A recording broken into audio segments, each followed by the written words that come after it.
In his address, the Minister for Economic Development said resistance to the introduction of artificial intelligence was a serious mistake. We should not see it as a threat, but as an opportunity. Sir Joe called the Commonwealth Telecommunications organisation a family with common values, while pointing out the speed of implementation of AI could allow the Commonwealth nations to be well ahead of the European Union. The Secretary-General of the CTO, speaking on Gibraltar today, explained the significance of the organisation and the coming together of nations at the conference.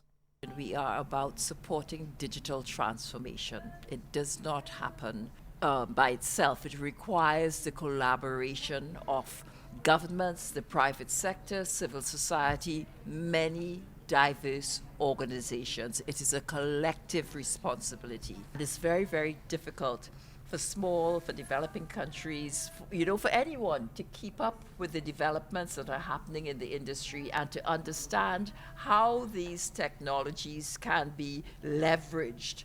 So one of the goals of the CTO is to provide this sort of information, to raise the level of awareness and understanding so that our decision makers are in a better place to make sound decisions for their citizens. Digital Week also provides a networking opportunity for local companies. Gib Telecom regularly take part in small nations events, with Head of Enterprise Services Lian Garcia highlighting the attendance of representatives of cybersecurity and technology development from different countries, making this week's conference an important forum for them. And that buzzword again, AI. AI is there, some of the things are in early infancy still.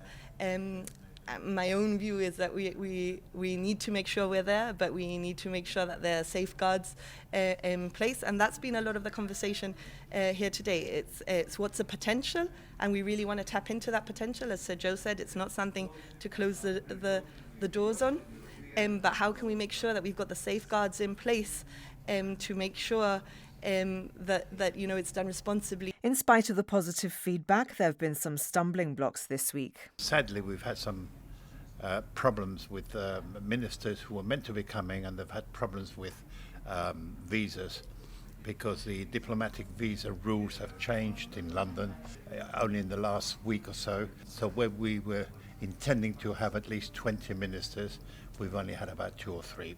But the importance about this, of course, is that we've got 22 different countries here. And in the technology that they work in, they need to meet one another, network, because this technology requires other countries to take part, and that's the importance of this conference. In addition to the wonderful speakers and knowledgeable speakers that we've had. Digital Week continues at the Sunborn with a lot more to come before it comes to a close on Friday.